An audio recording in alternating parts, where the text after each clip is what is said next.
Laboratory, home to the DART Mission Operations Center. I'm your host, Tahira Allen with NASA Community.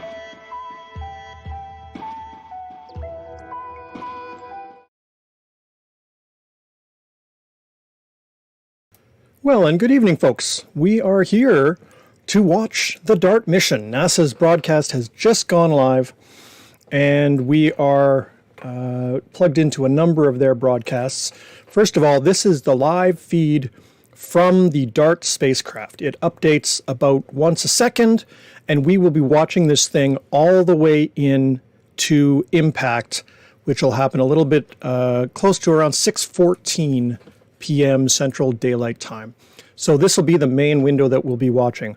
We'll be popping back and forth to the NASA broadcast. They've started an hour and 15 minutes beforehand so that they can do, all of the chatting and things like that. We'll follow some of that. We'll do some of our own chatting.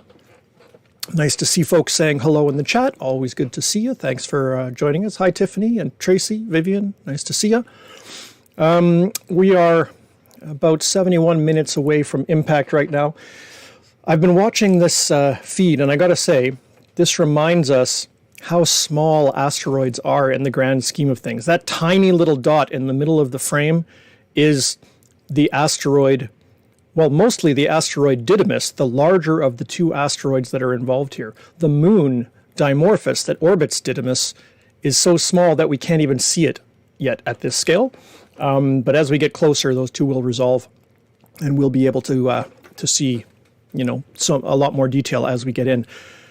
DART is moving about 24,000 kilometers an hour. That's fast. If you've ever tried taking pictures from a moving car, multiply that by 24,000, and you get a sense of the difficulty here. And of course, DART is not only using those cameras to take pictures, but it's using those cameras to adjust its trajectory and make sure that it's staying on target, because it wants to hit the asteroid right in the middle. That will provide the biggest push to the asteroid. So of course, all of this is all about planetary defense. And so before we go to the NASA broadcast, we're just going to take a little look at the whole point of the DART mission here, which is really about launching a spacecraft to alter the course of an asteroid. Now, the asteroid we're looking at, Didymos and Dimorphos, is absolutely no threat to the Earth, but it's a perfect one to test on for reasons that'll become clear. The spacecraft was launched way back in November on a Falcon 9. It's basically about the size of a washing machine with an 8-inch telescope in it. And it's flying out to an asteroid that comes relatively close to the Earth, but not collision-wise. And so it means we have sort of a short trip to intercept. DART is using some interesting technologies, and it's got a little selfie cam, an Italian satellite that gets dropped off the back. That separated from DART about 10 days ago, and it will be taking the pictures as the asteroid comes in. So this is the kind of view that we sort of expect to see as the event unfolds. Now, the great thing about this asteroid is that it's foolproof. The concern of, bumping an asteroid off course to see if you can do it is, the kind of thing that makes people worry. What if you bump it the wrong way? What if you bump it and suddenly it becomes a threat to Earth? Well, here's the great thing. The big asteroid, Didymos, is not being touched at all. That's the one that is orbiting around the sun, so its orbit will not change. We're hitting its tiny little moon, Dimorphos. And so that all that can happen is that the orbit of Dimorphos around the bigger asteroid will change. There's no way that it can go spinning off into space or get too close to the Earth or anything like that. So the impact is actually pretty small, cosmically speaking. I mean, even a spacecraft traveling that far, that fast, isn't going to blow the moon up. It's not going to send it off in a weird direction. All it can do is slow it down a small amount, and that will change its orbit around the larger of the two. So what that means is that if we could somehow measure the orbit of this moon, we could actually see what the difference is. We'll see, pre-impact, we know what the orbit was. If we can measure it after the impact, we'll see the difference. And that'll let us figure out how much energy we basically got out of this impact test. So totally foolproof. There's no way that anything can go wrong, and we suddenly cause a catastrophe for ourselves. That's a common sci-fi theme. This also doesn't involve Bruce Willis or any kind of oil rig drillers or nuclear weapons or anything like that. This is basically just a car crash, essentially, and that will give us some sense of how easy or hard it is to deflect an asteroid, so that if we ever need to, we'll be able to do this in the future. So that's kind of the plan here. Like I say, this double asteroid pair is a perfect opportunity for doing that, and so it makes it relatively straightforward for us. So that's what we're going to be watching today. And I have to hand it to NASA. Not only did they, come up with this mission, which is a very intelligent way of testing out this kind of technology without causing risks, but they had the foresight to send along a selfie cam. And this object is close enough to the Earth at this time that we can basically get live pictures back. So that's really cool. I mean, we're going to be along for the ride here. So I'm really looking forward to seeing how all that sort of plays out. For those of you that haven't seen the thing here, it's the DART mission is double asteroid redirection test. We're only trying to redirect one of the double asteroids, so it's a bit of a misnomer, but I guess you couldn't, with an acronym like DART, how can you go wrong, right?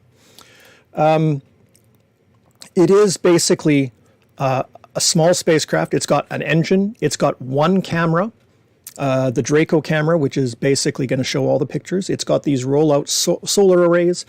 It does have kind of an advanced ion engine that was being tested out, and it's got some new kinds of solar arrays that were being tested out sort of as a side experiment, which is really, really kind of cool. They make use of every little square inch on the spacecraft.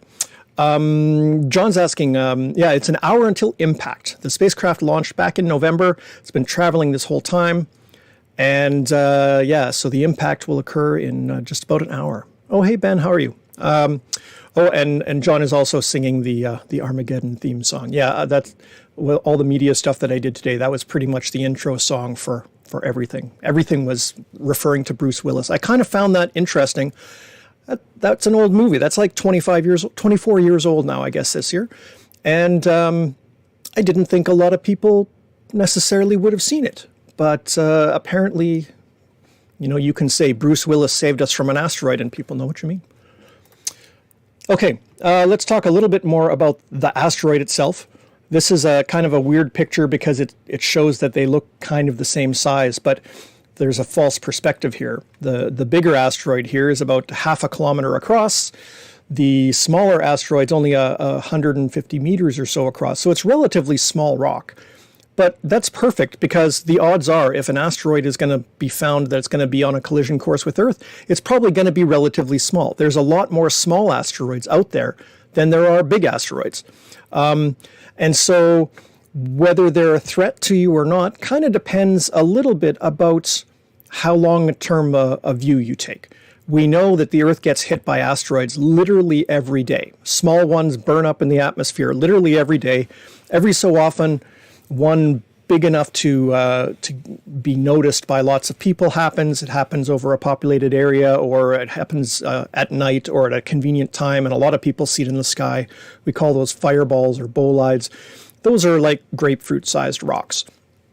There are bigger rocks than that floating out around, and the Earth gets hit by those every so often. There was one that hit Russia a few years ago that was big enough to make it down to the lower atmosphere. It exploded, and it blew out windows in a whole city.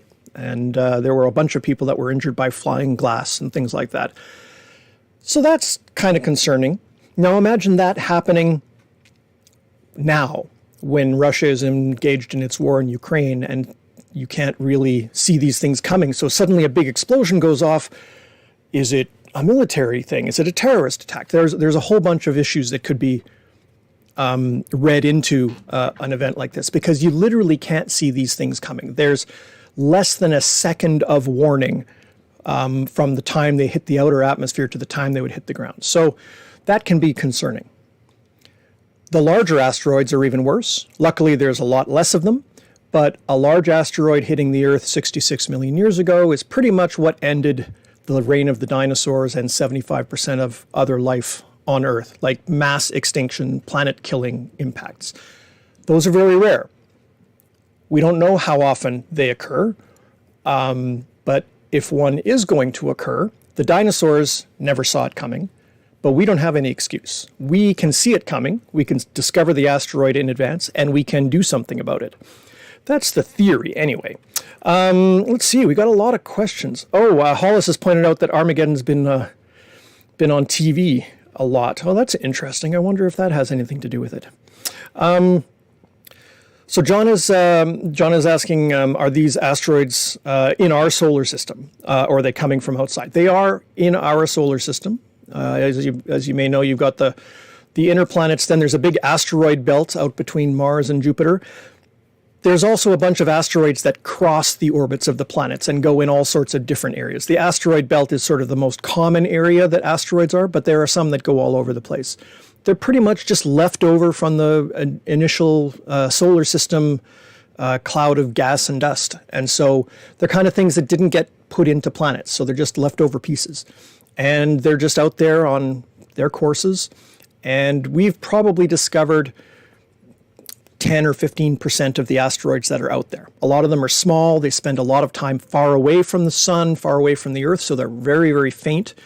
And you have to be watching the sky very diligently. Recently, there's a bunch of robotic telescopes that have been finding these things very, very quickly. But currently, I think the list was 2,246 asteroids are known that come close enough to the Earth that we want to keep an eye on them. They're called potentially hazardous asteroids. They're not hazardous, but they're potentially hazardous if, their orbit changes slightly, or they come close enough that we just want to make sure we know where they are at all times. There's probably a bunch more out there too. Anyway, the threat of asteroids is significant over the long-term survival of our species. I don't lay awake at night worrying about it, though. There's a lot more things to worry about that are closer to home or more likely if you want to spend time worrying. But it is certainly one of those things that if it does happen, it's a big deal. And so we do have the technology to do these experiments, these tests, and to be prepared for a situation so that we don't have to, at the last minute, dig up Bruce Willis and pull him out of retirement and get his oil drilling hat on and send him up there with nuclear weapons. And I got to watch that movie again. It was so good. Actually, my favorite asteroid impact movie was Deep Impact. Came out almost the same time. It was really weird. These two sci-fi movies came out with different plots, but basically the same concept in the same summer. And Deep Impact, of the two of them, was actually probably the more realistic. It was still sci-fi in terms of, going up and trying to blow up the asteroid and things like that. But it actually had a piece hitting the Earth, and that was basically as scientifically accurate as we knew at the time. It didn't have Bruce Willis in it, though, so it wasn't maybe as popular. So let's see. Yeah, Deep Impact was great, Tiffany. I think that was... we used to do this program called Science Goes to the Movies, where we sort of took a movie and talked about, this is valid science, this is Hollywood magic or whatever, and we would compare and contrast the two of them. And while Deep Impact always won in terms of scientific accuracy, everybody liked Bruce Willis and the Aerosmith song, and that always pushed Armageddon over the top in terms of the popularity, at least in our kind of thing. Hey, Kevin, nice to see you guys joining from Ontario. Yep, big bada boom, that's right.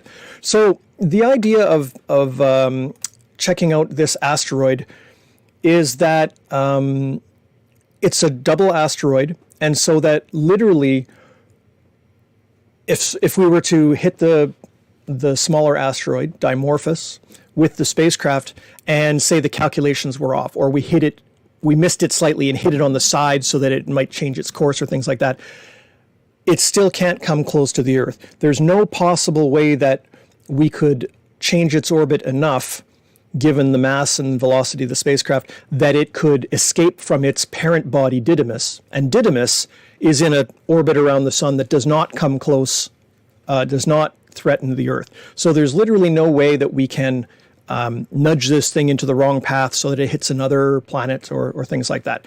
That's always been the fear. You know, you go up and you do a test, and then you wind up creating the catastrophe that you we're trying to prevent. Well, that can't happen here because it is a double asteroid, and it's actually a very clever way of making a test like this without that inherent risk of trying it on an asteroid that's coming close to you anyway. So the main asteroid, Didymus, won't be impacted at all, and so it will continue on its merry way. And Dimorphos, we think what'll happen is that its orbit will get slightly smaller, which means it will orbit slightly faster, which means that when the two of these objects eclipse each other, moving in front and behind each other from our point of view, which they do, we'll be able to see those brightness changes and determine the period of the new orbit, and however many seconds or minutes that has changed will tell us how much the asteroid was changed by the impact. So it's kind of a convoluted way of getting this information. But it's also the kind of thing that makes it a very safe way to get this sort of first data point. And ideally, you would do this with a bunch of asteroids, with a bunch of different spacecraft and a bunch of different technologies, so that you would know which one would be the best way if you ever need to pull this trick out of your bag kind of thing. There's already a European spacecraft called Hera, which is in design, which will follow on this planetary defense kind of way, and it'll give us a good sense of really what's going on out there. So NASA is chatting with a variety of different folks, and we'll pop in with them a little bit later on. They're doing a little bit of, not self-promotion, but certainly getting into the details of some of the scientists and things like that. You can certainly put the NASA stream on. This is just the NASA TV stream. This is the NASA TV's media stream. And so this is the live view from the spacecraft. Actually, let me just switch you over to a better view here. There we go. And already the dot in the middle of that object has gotten slightly brighter. Not really bigger, I wouldn't say, but at least it's brighter. We're still quite far from the asteroid, and so the camera is basically detecting the pair of asteroids just as a single dot in the distance. And over the course of the next hour or so, that will grow in brightness and then grow in size until we can actually resolve the two asteroids. We'll get a great close-up view of the two asteroids. Excuse me, and then eventually the camera will be so close that it will only be able to show the smaller asteroid, the target, and hopefully that will stay in the very center of that camera, because in where the center of the camera is, that's where the spacecraft is aimed.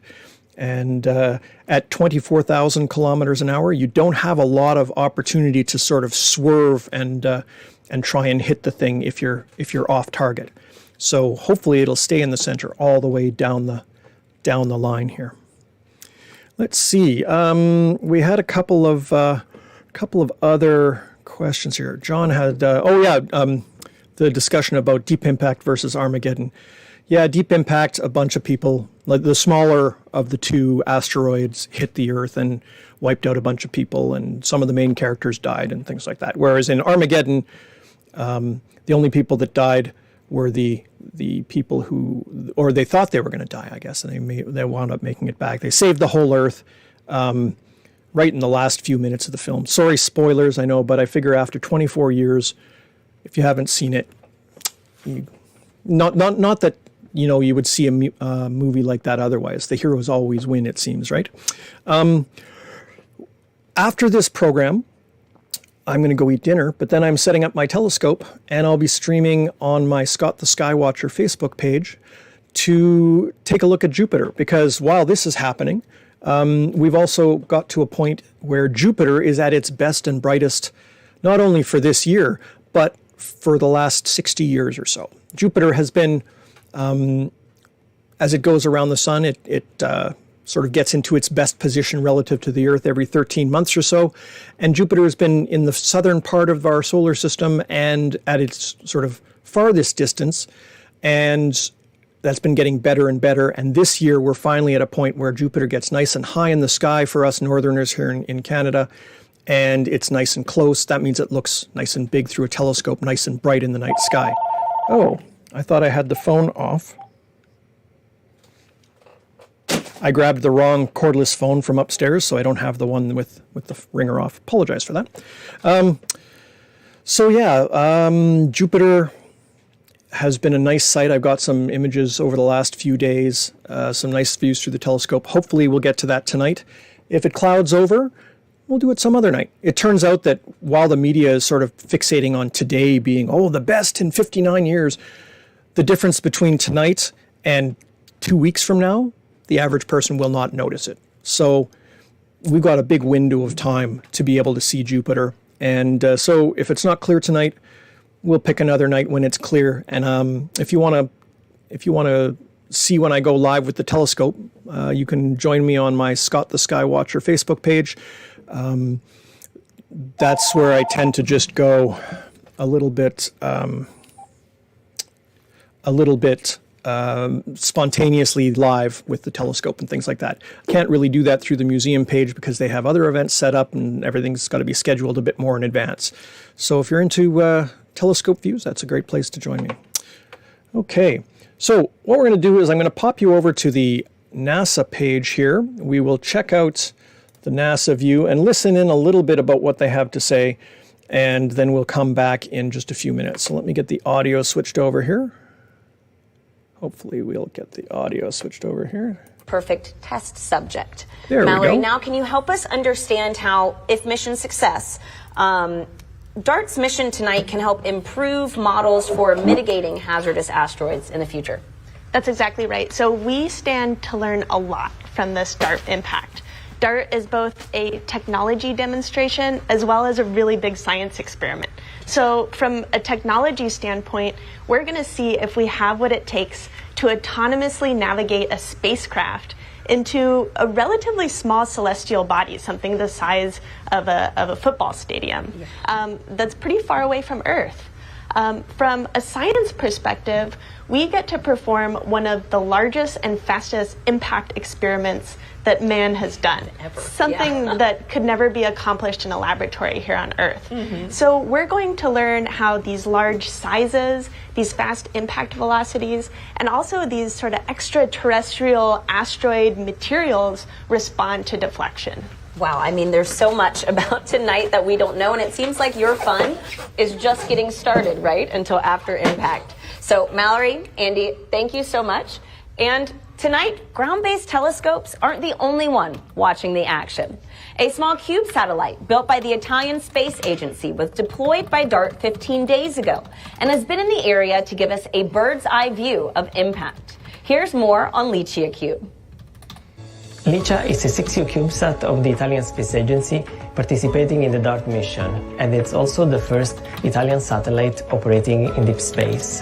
Licia Cube mission objectives is to support DART in the documentation of the impact effects, in particular in terms of the ejecta of materials that will be released from the asteroid surface after the impact, and also imaging the non-visible side of the asteroid during its flyby. Licia Cube will acquire images using its two different cameras, Leia, a panchromatic camera, and Luke, an RGB camera. Therefore, we can better understand the nature of the asteroid Dimorphos impacted by DART. By means of our Scientific Operations Center in SSTC ASI, we will distribute and process the images in order to make them available to the entire team. We are here in Argotech's Mission Control Center in Turin, from where, together with ASI, we monitor the status of Licia Cube. The batteries are charged, the radio is communicating correctly, and the navigation altitude is on the right trajectory. Everything is ready for the most important part of the DART mission, the impact with the asteroid. DART is a global effort to prepare humanity for the unthinkable. Before the spacecraft can complete its mission, the autonomous navigation system must first confirm a lock on target. This is a key milestone that we should be hearing about soon. So let's go back to Samson for the latest for mission operations. Hey, Tahira, we are less than 50 minutes out, and we just heard big news. We have reached the point where SmartNav is now target locked onto Dimorphos. That progress bar should move to your right that much further, closer to impact. Very exciting. In the meantime, joining me is someone who worked on the instrument, playing a starring role with this major milestone and basically all the way up to impact. Lisa Wu, mechanical engineer who helped install the Draco camera and built its cover. Lisa, thank you for joining me. Thank you for having me.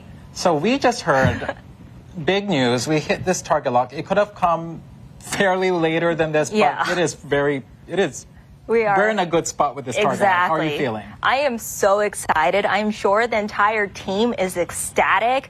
This is what we've been working so hard for in these very last moments, and we just heard we got target lock, so could not be feeling any better. Very exciting. I mean, we are humming along. So a quick recap, SmartNav is DART's autonomous navigation system. It's been called the brains of the spacecraft. And right now it's essentially maneuvering that spacecraft on its own, as it will be for the last 4 hours. But Draco Imager, it's providing SmartNav with that unflinching view of Dimorphos, about an image per second. It is the eyes of the spacecraft. Lisa, what makes this camera perfect for this mission? Yeah, of course. So the Draco instrument is a very, very high resolution, narrow field of view telescope.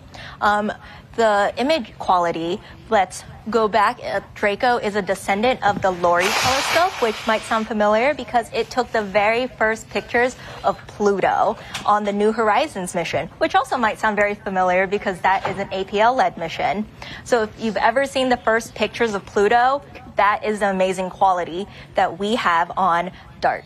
That's incredible heritage. And yeah, anyone who saw those images of Pluto, those were amazing. And that kind of ups the ante for what we're going to see with these pictures of Dimorphos, right? Oh, yeah.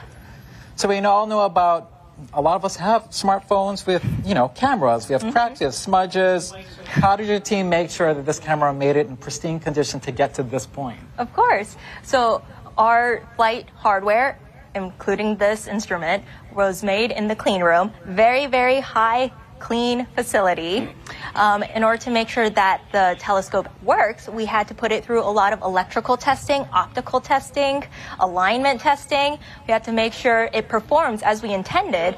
And then not only that, you have to take this instrument and put it through all the environments that it will see through space. So we put it through vibration testing, thermal vacuum chamber testing, all to make sure that it performs and it will survive through space. That's amazing. Test, test, test, and test again, right? Yes. This is how we get to a stage like this. That is exactly awesome. That is great. Thanks so much, Lisa. The number of astounding technologies that are on board this spacecraft is amazing, but doing the impossible requires nothing less than the astounding, right? All right, Tahira, we have the technology. Clearly, we have the talent. Now we wait for history. Back to you. All right, thanks, Samson. It feels good to know that we have locked on target Dimorphos. Now, earlier we asked you to send in your questions by using the hashtag Planetary Defender. And I am joined now by two real-life Planetary Defenders. We have Kelly Fast and Lucas Paganini, both from NASA's Planetary Defense Coordination Office. Let's dive into what you want to know.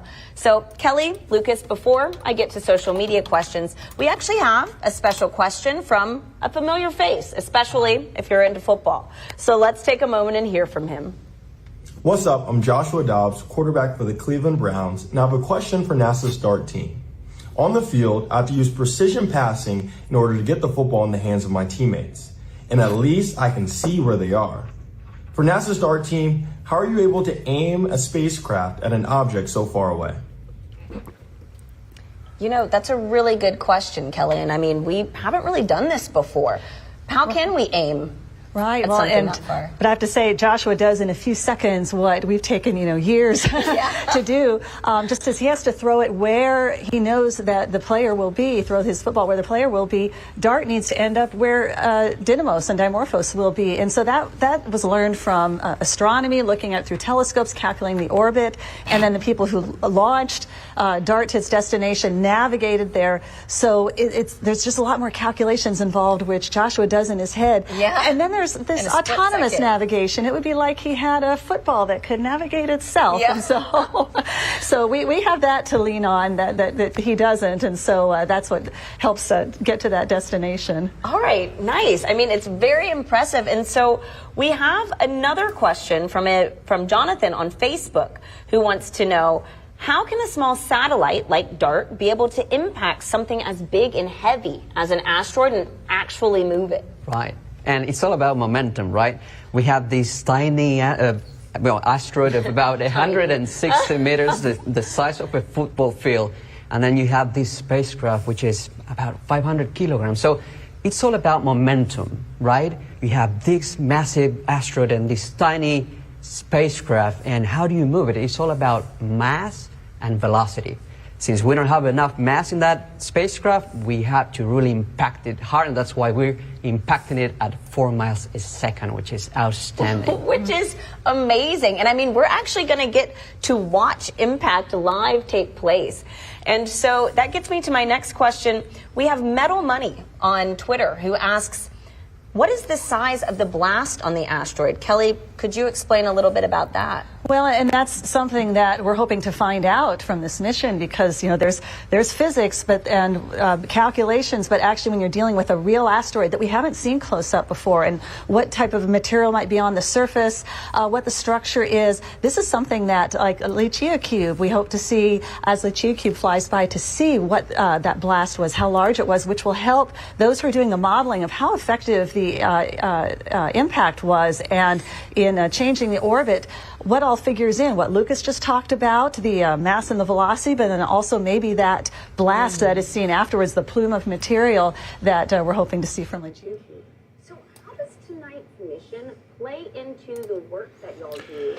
So they are asking a bunch of questions and answering them there, trying to get some of their interactive stuff going through NASA, which is really great. They haven't done a lot of that in the past, and they're really playing up on this mission, which is hopefully bodes well for NASA's sort of public communications. Often it's been very, you really have to know what's already is going on to understand what's going on in a launch or things like that. And so that's one of the reasons we started doing these kinds of broadcasts, was to sort of interpret that. But they're actually doing a pretty good job here, it seems. Just for those of you who might have just joined us, we are here for the live coverage of the first planetary defense test, the DART mission impacting the double asteroid Didymos and Dimorphos. The idea to deflect an asteroid slightly and understand how that process works, so that if we ever discover an asteroid that is on the way to impact the Earth, we can do a similar thing and deflect it slightly so that it passes us by. And that's an option that the dinosaurs didn't have, but we certainly do. And this is a dream that has been called for probably 50 or 60 years. I remember Carl Sagan was talking actively about the idea of a space program to be able to deal with a rogue asteroid on a collision course with Earth. And of course, it's been in many science fiction movies throughout history. And the idea of, terror from the skies is, as old as science fiction itself, I think. So today we will be able to watch this thing go in live. The small inset camera there, actually, we'll just switch over here. The dot in the middle of that camera has already gotten bigger and brighter. I actually think that I'm starting to resolve some shape to it. I think that is the central asteroid, Didymos, which is sort of the larger one, about 0.5 kilometer across, and then Dimorphos. In the upper right of the brighter image, there's a really faint little spot.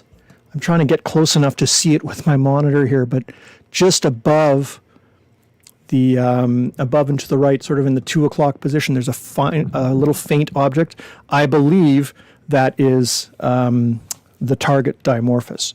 So as it gets closer, that resolution will get better, and we'll be able to see more detail of these asteroids. Even without the collision, just having a spacecraft pass this close to asteroids is pretty awesome. We'll get to see what the surface is like, whether it's a solid piece or whether it's got a lot of rubble on it. Like Ben was just saying, there could be a loose surface with lots of debris. And let's see. Lots of comments and lots of questions here. Hi, Bob. Nice to see you. Yeah, it's too bad there isn't a distance indicator. That's true, hey? Although at 24,000 kilometers an hour, I think they said roughly 4 miles a second. So if you want to do the math there, that's a lot of miles. We're still out at this point, and it's kind of amazing that we're heading in that quickly. Let's see. James, they said that one of the engineers' names was Kelly Fast. So I thought, hey, maybe that's a relation of yours, but no. Let's see. Ben has pointed out, yes, the Artemis 1 launch, which was scheduled for tomorrow, it has been bumped. They've got Hurricane Ian coming in on the Florida coast, and they just don't want to take any chances. So they're rolling that big SLS rocket back to the VAB, the Vehicle Assembly Building, to the hangar, basically, starting about 10 o'clock Central tonight. So if it's cloudy and we can't do Jupiter, there's another thing to watch. There's always something going on, right? John was asking, so this thing will crash into the asteroid or attach? Yeah, this one is just designed to crash into it. There are more advanced plans and more detailed plans of being able to land, and then you can fire rockets, or being able to break a piece off and expose volatile material underneath that will act like a jet to push it off orbit or things like that. This is the simple blunt hammer approach. Smash into it, transfer all of the momentum of the fast-moving spacecraft into the asteroid in the direction opposite of its orbital motion. So they have to hit it not just anytime, they have to hit it just when the asteroid is heading straight towards the spacecraft, and the spacecraft hits it sort of right in the middle to get the most effect. Yeah, it's just so cool that we get to see this live. Yeah, I can definitely resolve now on the left-hand image. You got the asteroid Didymus on the bright thing, and then to the upper right, there's a faint object, which is Dimorphos. And so the right-hand camera is the actual view from the spacecraft, and actually there you can. Oh no, that's just a little piece of dust on my screen. Never mind. I thought it had a higher resolution, but no. So that is going to get a whole lot more impressive over the next 36 minutes and 53 seconds, which is what NASA's estimating the time to impact. Of course, there'll be some plus or minus there, but yeah, I didn't. We have a cat, Kevin, and the cat often comes down and likes to rub up against the monitors for some reason. Doesn't just sleep on the keyboard, but actually gets in there and George is well known to watchers of Dome at Home, and he was all over my monitors today. So let's see. How long did it take DART to reach Dimorphos? Asks Jacqueline. The spacecraft launched from Earth in November 2022. So what's that? 8 months, 8.5 months. Now, it could have got there faster. They're using an ion engine, which is a very efficient but a very slow way to get there. It slowly builds up your speed over time, but it doesn't use a lot of fuel. So it's a very efficient way if you need to launch a small spacecraft. If you launched a bigger spacecraft that had built-in rockets and could get to a higher speed initially, you could probably get there quite a bit faster, because this asteroid is relatively close to Earth. It's only 6.8 million miles away right now. Sorry for the imperial. I'm not able to do the mental math quickly enough right now. But so that's relatively close. The moon is 400,000 kilometers away, 250,000 miles. So this is what 25 times farther away than the moon. That's really not that far. in a cosmic sense. So they're using this efficient propellant system, I guess, and that's why it took so long. Oh, thanks, Ben. Yeah, 11 million kilometers. That's great. Hey, Steve, nice to see you. Thanks for joining us. So yeah, there's the live image. Let's just see if NASA's come to anything more interesting. No, they're still answering Twitter questions. If you have any questions, you're welcome to pop them in here. I've been trying to get to them as we can. And you can also feel free to watch. I'll be coming back and forth to the NASA site as well, so you can see some of it there. But if you really want to hear all their questions, you can have them on in the background if you want. One of the questions that I looked into as soon as I realized this event was happening was, can I see this asteroid in the sky with my telescope? And the answer is no, because of where I live. The asteroid right now is actually visible from South America in the evening sky. It's quite far south in the solar system's area, essentially. And so we will not be able to see it from here in Manitoba. Otherwise, I'd be doing this from outside and trying to catch it if it was a little bit later in the evening, I guess. But the Virtual Telescope project, which is over in Rome, has partnered with an observatory in South Africa. It looks like they've had some cloud issues as well, but they will be watching the asteroid from here on the ground with the expectation that when the impact occurs, there may be a cloud of debris that will make the asteroid get brighter. And that'll be interesting to see as well, to actually detect that explosion all the way back here on Earth. Now, that kind of measuring brightness is pretty much how we learned about this asteroid in the first place. The fact that it's a double, the fact that it has a moon that goes around it every 11 days or so, was all observed from the ground with relatively modest telescopes, measuring brightness and making what's called a light curve as the brightness goes up and down over time. And that measurement is basically how we learned a lot about this asteroid systems and most asteroid systems. Not a lot of astronomers study asteroids. They're kind of the small little bits. A lot of people want to go for the higher profile targets, the planets or galaxies or black holes or whatever. Not a lot of people studying asteroids, broadly speaking. And so there's a lot of amateur astronomers, with backyard telescopes and a digital camera that are basically filling in some of that science, because while there aren't a lot of asteroid scientists, there sure are a lot of asteroids. And a lot of them are not really well classified. They've been discovered and someone watched them for a little bit, and now they're just a number on a list and maybe nobody else has gone back to check them out.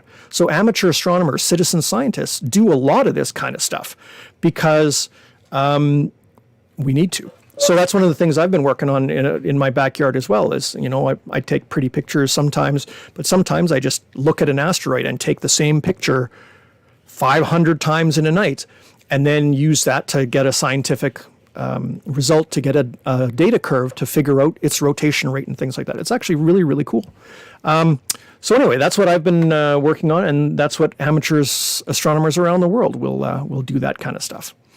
Let's see. Oh, hey, Sean. Nice to see you as well. My good friend Sean Hogan has done the math for us as well in terms of significant figures. I don't know, maybe a little exaggeration there, but it's kind of you to say that NASA isn't as fun as me. That I've got to have one useful skill, right? Okay, John was asking, will we get to see the result? Because, of course, the camera will be destroyed. Yes, the DART spacecraft will not survive this collision, and it'll probably blast a crater into the asteroid and shoot some debris out, but the target asteroid won't disintegrate completely or things like that. So basically, we'll see live pictures right up to the moment of impact. It refreshes every second or so, so we'll see the closest one will be 1 second away from impact. But there's another spacecraft following behind. The little Italian satellite, the LuciaSat, got kicked out the back of DART back about 10 days ago. And so it's following in behind, and it will be flying past the same asteroid past the impact site about 3 hours later, although it'll be watching the whole time. So I don't know if we're going to see live images back from that or if those will come back in the next hours or so. So the sort of post-impact stuff we might have to wait for a little bit. But still, it'll be interesting to see. So a combination of the camera on board the spacecraft, a camera following the spacecraft, and ground-based potential imaging as well. Oh, Todd, you know Sean. It's a small city. It's a small world, yes. Sean is Seanster from Seanster and the Monsters. Award-winning Kindy rock band. So that's a kid's independent rock band. Awesome guy. So it is very, very interesting to see so many people in the chat here. J.S. Madison is asking, why now? Why not earlier or later? Well, that's a great question. Basically, it just so happened that the impact time happened to occur at a convenient time. I mean, often NASA doesn't seem to really pay attention to that kind of stuff, and they just basically, launch their rockets, and if it happens at a time that no one wants to get up and watch it, then too bad. But it does seem very convenient that this is happening, at a little bit after 6 rather than at 3 in the morning or whatever. But it's just a result of the mechanics. Once you launch your rocket and you have it in a trajectory, it's basically going in that direction. It's got its engines which are accelerating it at a certain rate, and the asteroid's course is, of course, just ruled by gravity and is set. So basically, a couple of minutes after the spacecraft leaves the Earth's orbit, this time is already set and known down to the second. And so that's how we're able to sort of be here. Now, if you look at the image there, you can definitely resolve the bigger asteroid, Didymus, on the left. It's kind of lumpy. And keep in mind that this is kind of like the moon. It's not necessarily we're seeing the whole thing. There's shadows involved here. And I think that on the left there's some dark area of the asteroid. So it might not be actually as lopsided as that image is saying. And then to the upper right is the smaller asteroid Dimorphos, which is the actual target. And you can see the camera is sort of the image is moving around a little bit and then is being brought back to the center. They said just a few minutes ago that the target is locked. So basically the navigation system has locked onto the target and is making any adjustments, firing thrusters or maneuvering the spacecraft so that it stays on course.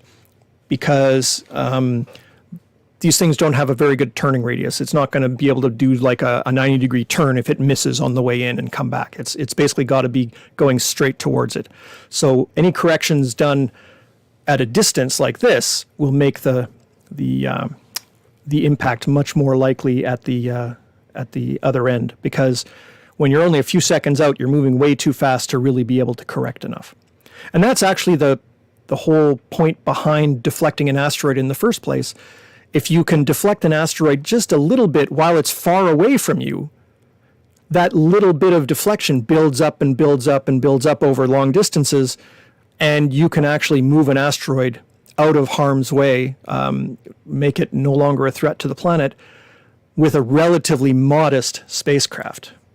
Whereas if you don't detect it until the last minute, you need a really, really big spacecraft to impart a lot of energy to push it enough so that it doesn't hit you.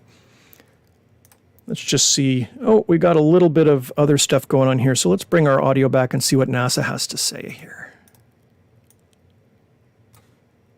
Possibly 30 minutes prior to impact, and then that's where everything gets really exciting. And so you could just imagine if it was a human being joysticking this.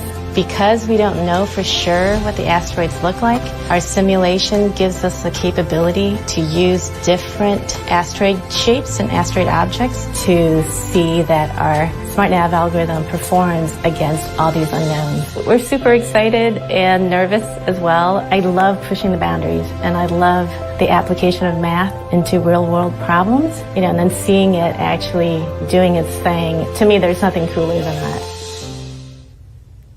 If you're just joining us, we're about 24 minutes away from DART's impact with asteroid Dimorphos. The spacecraft is flying at 4 miles per second, guided only by its autonomous navigation system. I'm here now with Tom Statler, DART program scientist, and Don Graninger, DART impact modeler. Tom?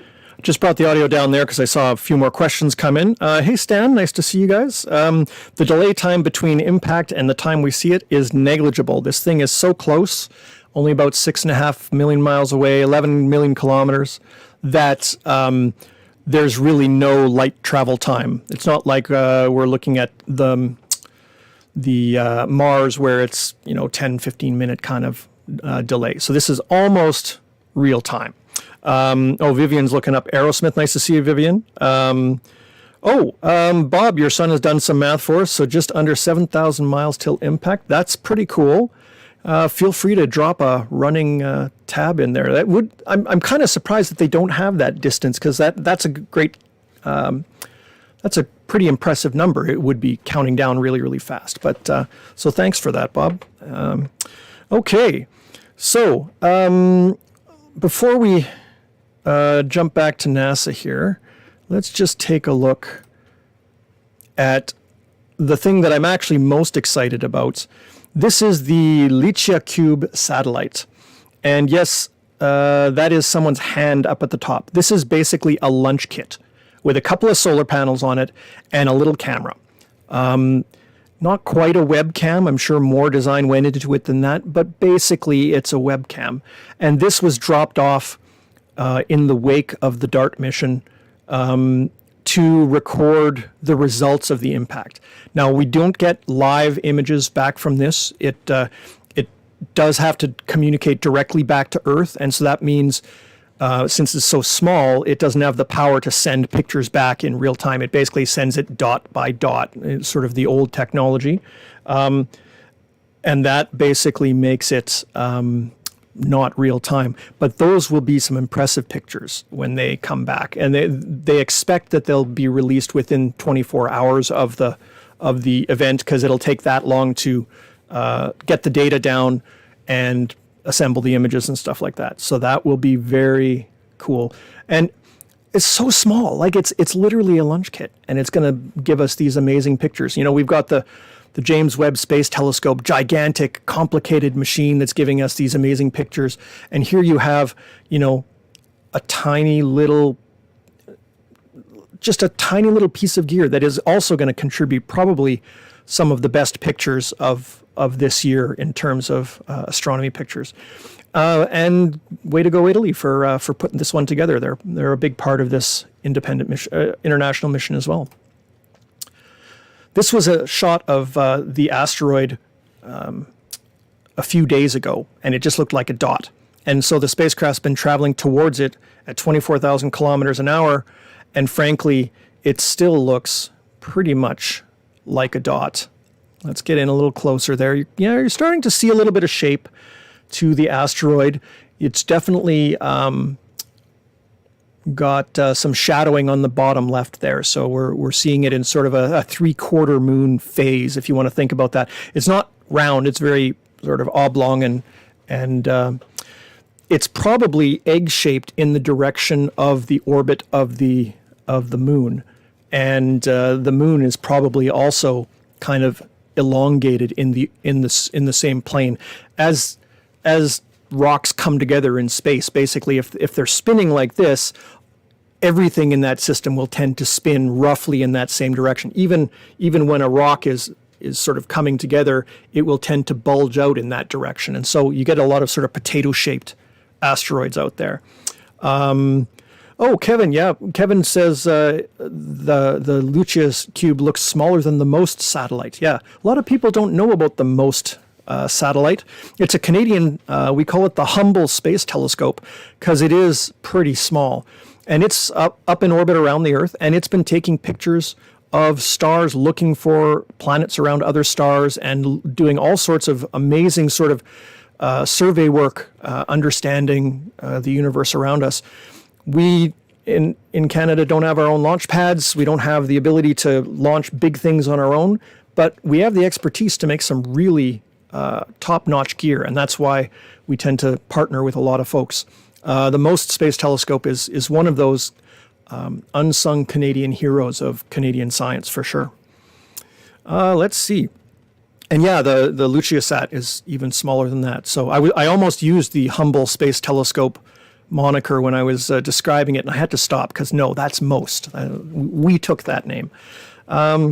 Let's see. Oh, lots of Aerosmith jokes and puns going on in the... You know, there were other songs in that movie, right? It wasn't just that Aerosmith. Can anybody think of any other songs other than that one? Oh, wait, it was... my bags are packed and I'm ready to go. They sort of butchered that one. There were a couple of other ones. Anybody, someone look up the soundtrack and get that playing. I can't play it in the broadcast, of course, because that's the kind of thing that gets you pulled off the air for copyright violation. But still, let's see here. There's a better view. Oh yeah, we're definitely starting to get some. Actually, let's see if I can magnify this a little bit for you here. Normally, I don't like to rip apart the things, but there's the live view from the spacecraft, and definitely dual asteroid right there. And that little one is staying right on the crosshairs. And oh right, Val and Tiffany reminded me, Leaving on a Jet Plane. How could I forget the name of the song? And it's that great version by Chantal Kreviazek, fellow Winnipegger. So nice to be reminded of that. I'm getting older here, and my memory is going. That's just the way it is. Get used to it, kids. Okay.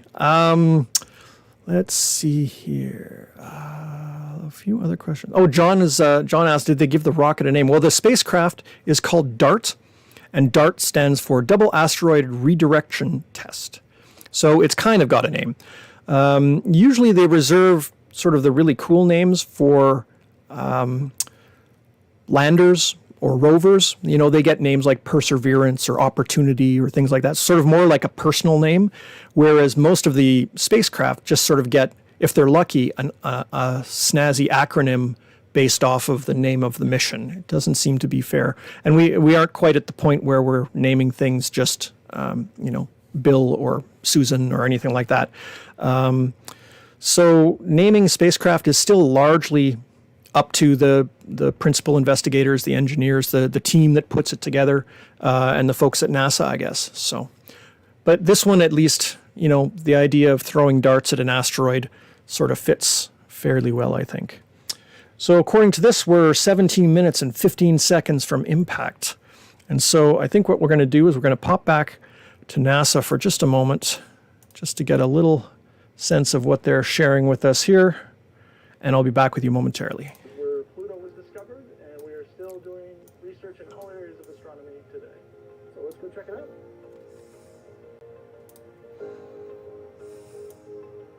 This is the Pluto telescope, the telescope that was used to discover Pluto almost 100 years ago.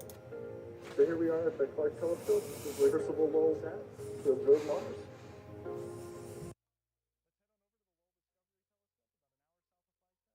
Where we are going to be collecting data for the DART mission. And the reason we're all the way out here in the middle of this forest is that we have really dark skies here.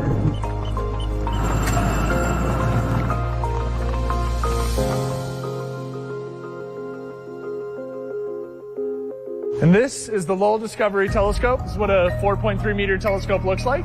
This is what we will be using to study Didymos and Dimorphos in the days and weeks after DART impact. The DART spacecraft will be hitting an asteroid called Dimorphos. It's special because it's a binary asteroid, which means a satellite around a larger asteroid called Didymos. And DART will actually be hitting Dimorphos.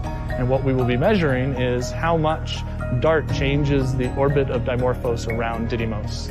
So this is an important test for planetary defense mitigation strategies in case we ever have to do this for real.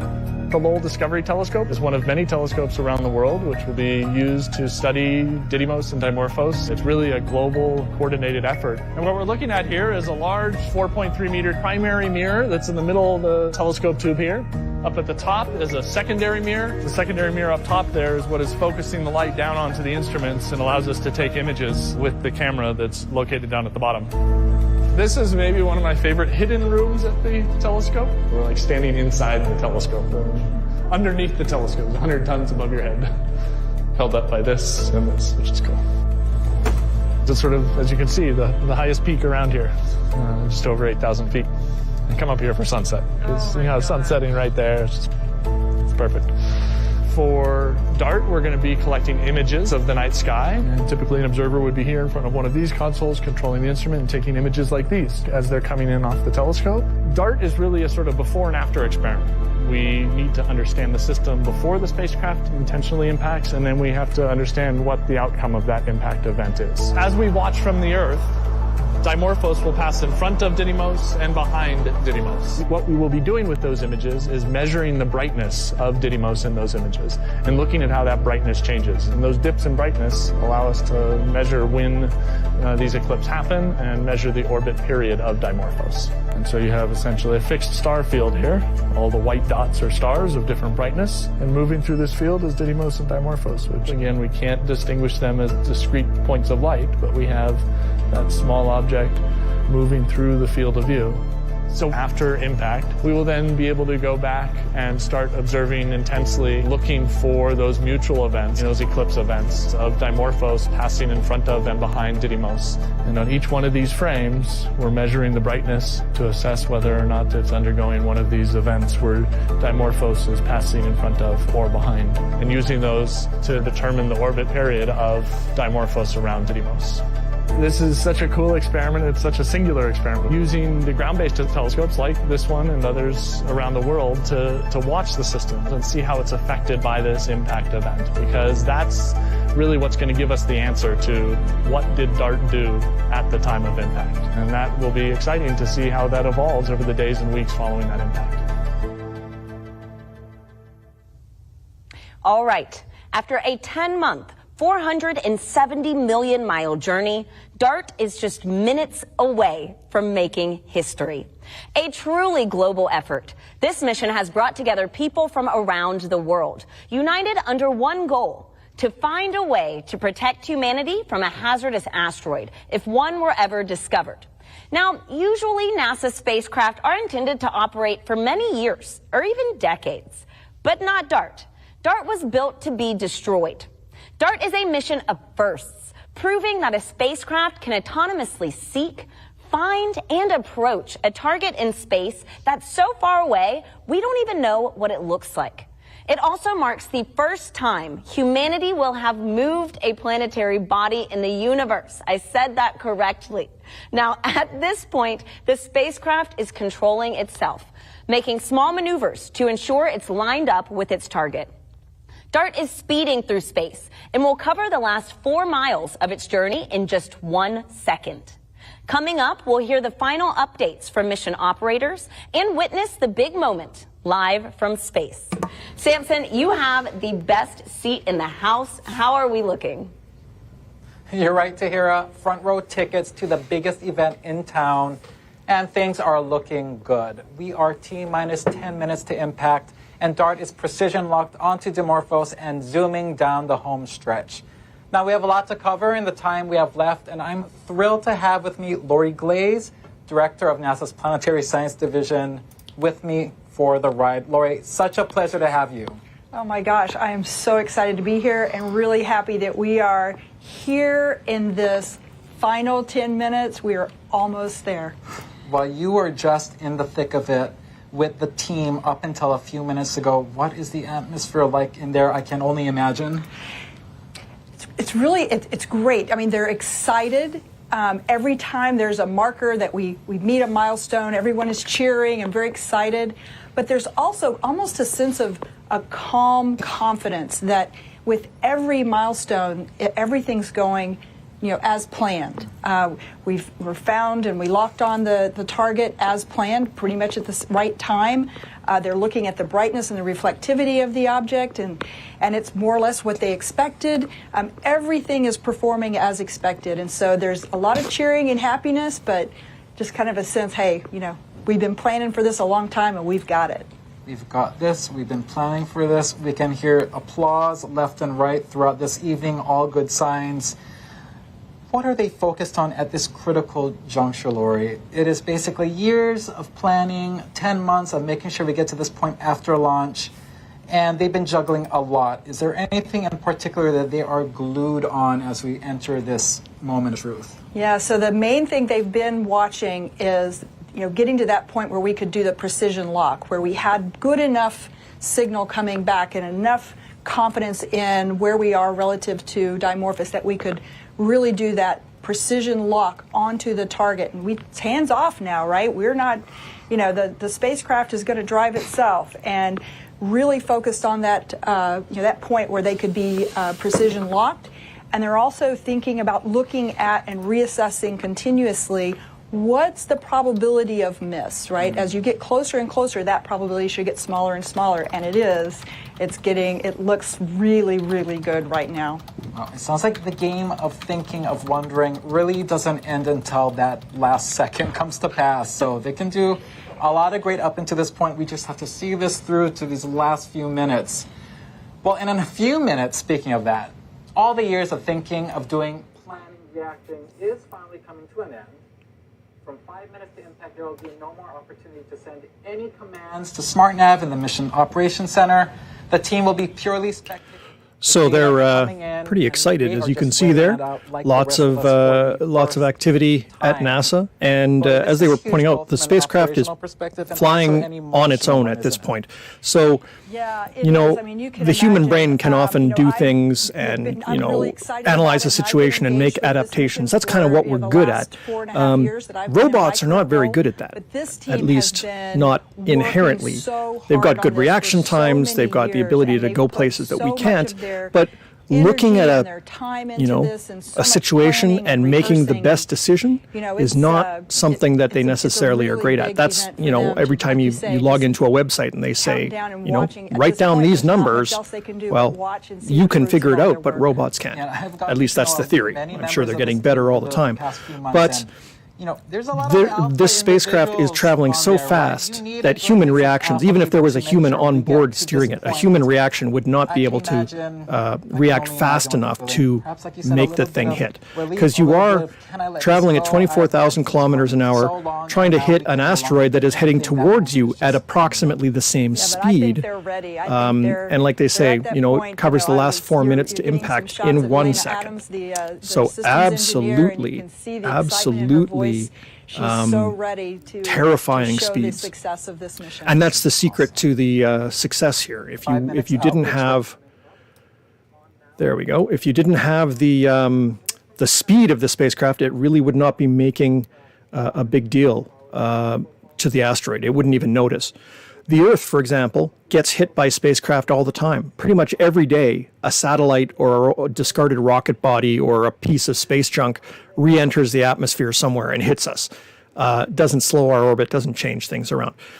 The Earth gets hit by about 10,000 tons of meteor and asteroidal material every day. Like, we're getting pelted with material, and it doesn't change our orbit or things like that. Now, granted, the Earth is pretty big, 12,500 kilometers across, and this asteroid's only 160 meters, so there's an issue of scale there. But you really need to have a lot of speed to make a difference in the orbit of any kind of object. And so that's what we're testing today. Now we're starting to be able to resolve here on the DART camera here. The target asteroid, the smaller one there, Dimorphos, it looks actually pretty round. I expected it to be a little bit more elongated towards the other one, but it may also just be the way the shadows are. I think we're only seeing about half of each asteroid because the sun is coming from the just off the screen to the right, essentially, and so it's lighting up the half of the asteroid that's facing, but they both have a night side that's probably kind of symmetric. So you would imagine that both of them are kind of shaped like an egg or a potato or something like that. impact, we are at 1,100 miles away. 1,100 miles, so 1,700 kilometers or so. Also, and our window for sending any commands to the spacecraft is done. Basically, they now can't do anything. The spacecraft is totally on its own, and we'll be doing everything autonomously. So this is a real test of the engineering and the software, the control systems of the spacecraft. And there's no Bruce Willis that can sort of stick their hand in there and jerk the joystick to the side to make sure it hits or anything like that. This is all without human intervention. Hey, Callie from Swan River, nice to see ya. Hey, glad you could join us. And Joanne, nice to see you as well.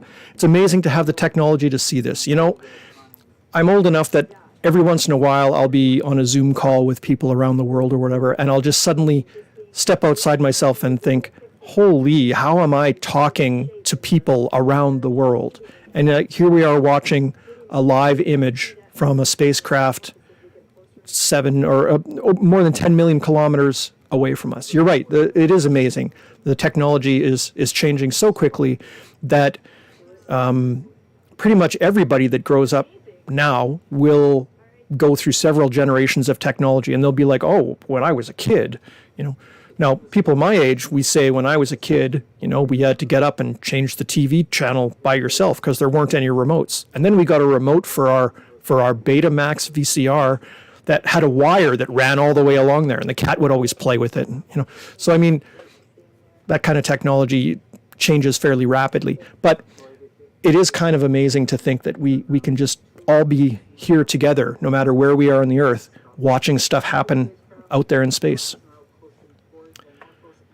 Wow. Okay, so we're 2 minutes out, and these are already the best pictures of an asteroid taken recently, for sure. Certainly of an asteroid this small. Didymus off on the side there. You can see actually on the top left, there's a crater, it looks like, and there is some rubble or some boulders or something like that on there. So somebody was saying maybe there's a loose surface.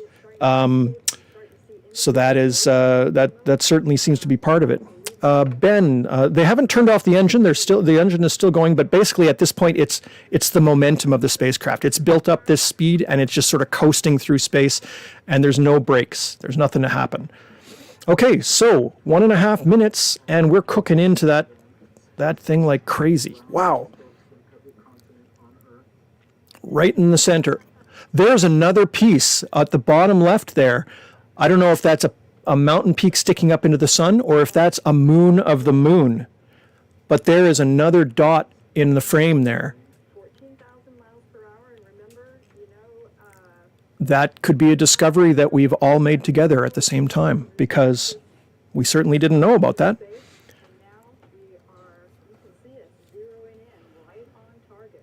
Okay, let's listen into mission control for the last minute here. To confirm impact. Right. Yes. Imagine we'll get that loss of signal, and then we'll hear from Lena Adams again, letting us know that we've been successful. I think that is a piece of the first asteroid rather than a moon. It does seem to be like maybe a mountain peak or something on the far side sticking up into the sun. On out of the view, we're now just seeing Dimorphos. This is remarkable. Oh, Val, they're aiming for the small one. Yep. So the small one is the target. That way, no matter what happens, the big one won't change its course, and so it won't get closer to the Earth. I think we're going to get the investigation team some good pictures. Okay. Wow. Let's watch. Oh. No, come on, we can do better than that. Starting to see those individual boulders there. You can see shadows of the various rocks on the surface. It's amazing, guys. Oh my goodness, look at that. Unbelievable. Yeah. Look at the detail on this thing. So that's 160 meters across, the size of a football field, basically, a little bit bigger. Definitely a loose conglomerate of rocks, not a solid body. Oh my goodness. 8, 7, 6, 5, 4, 3, 2, 1. Oh my gosh. Oh wow. Awaiting visual confirmation. All right. Let's see. We got it? Waiting. And we have There's the last frame. It got about 20 rows out and then hit. Fantastic. fantastic. So that is a hit. Fantastic. If we're playing Battleship, that's a hit. What a moment. Very few words can really capture this moment. This is beautiful to watch. And if you've ever seen some of these things before, usually this is the kind of behavior you get for landing or that kind of thing. Usually when a spacecraft ends its life, it's a very somber kind of affair. But that was, of course, the whole point here.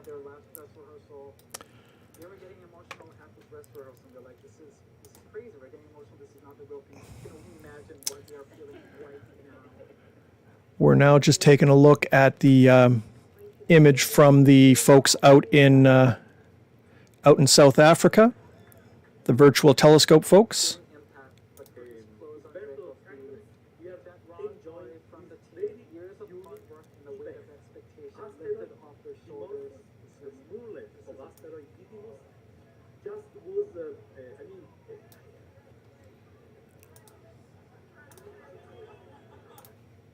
Let me just take a look here just to see if they were able to see any brightness changes here.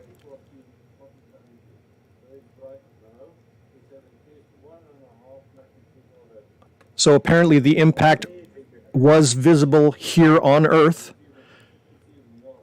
So the telescope there showing the asteroid, and it's getting brighter and brighter. So obviously there's a big explosion that was visible.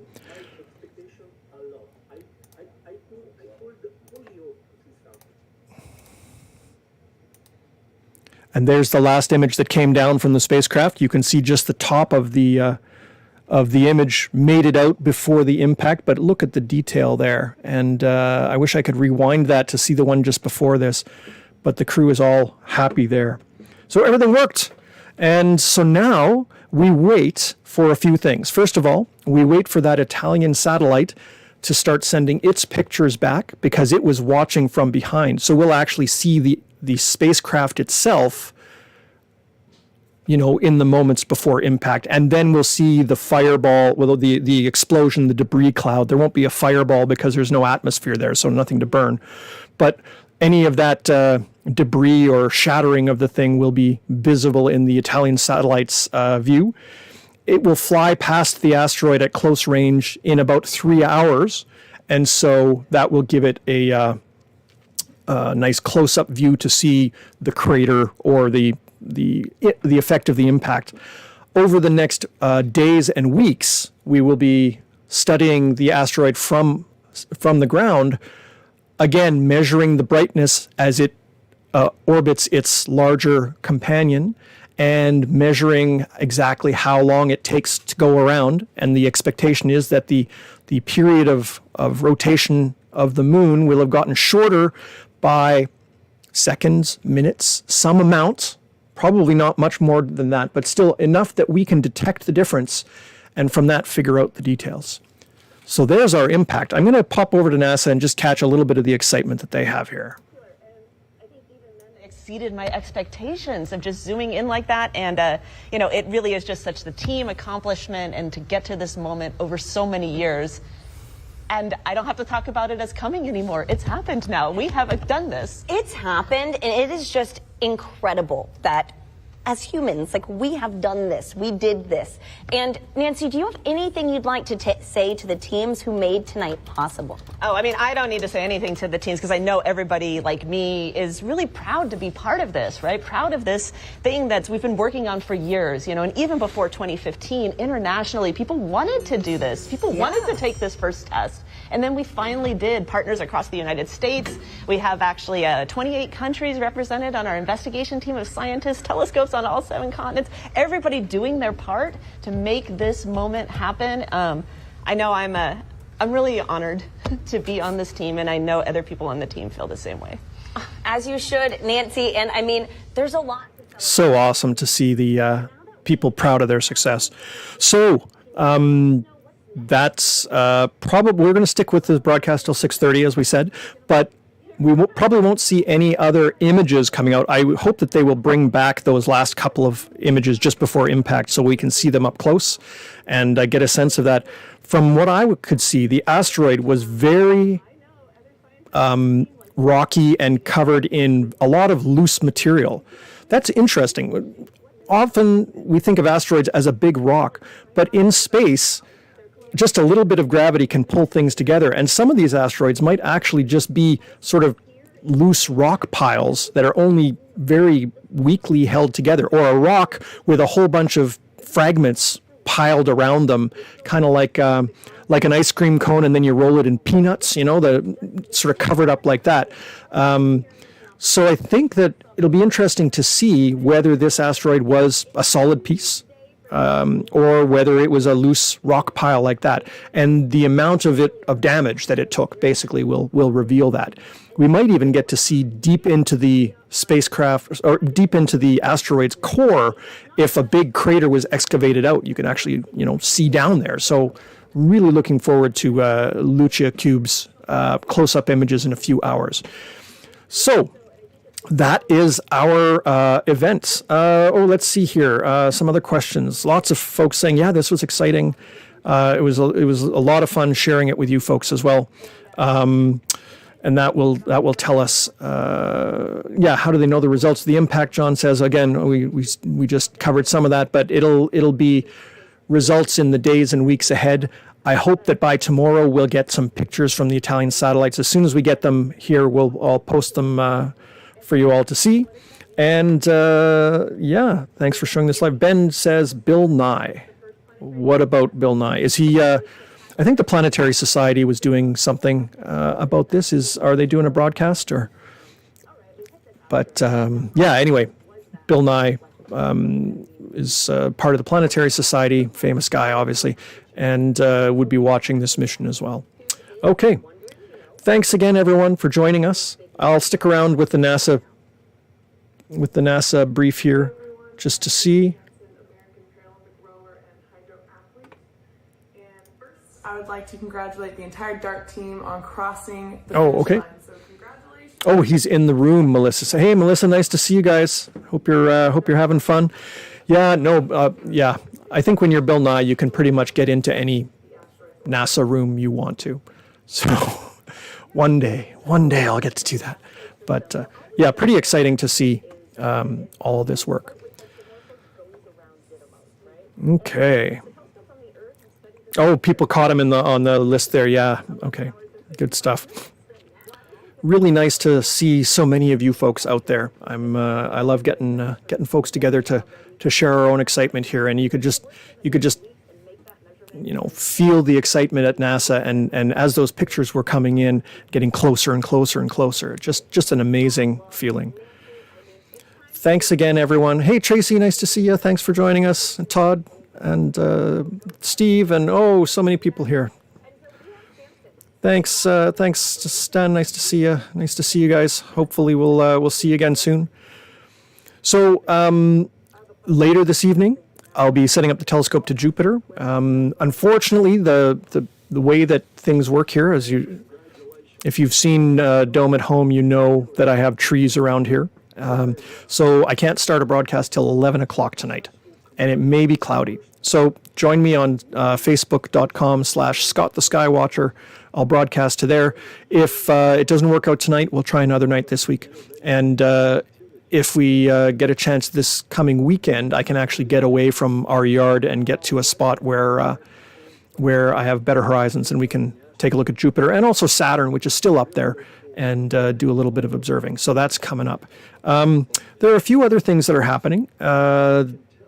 The launch of Artemis 1 tomorrow has been postponed, so that's off. Coming up this weekend, the Canadian Aeronautical History Society has its conference in Winnipeg, and I'll be giving a joint presentation at that, along with my colleague at the museum, to talk a little bit about the Churchill rocket range. So that'll be kind of cool. That's coming up on the 29th.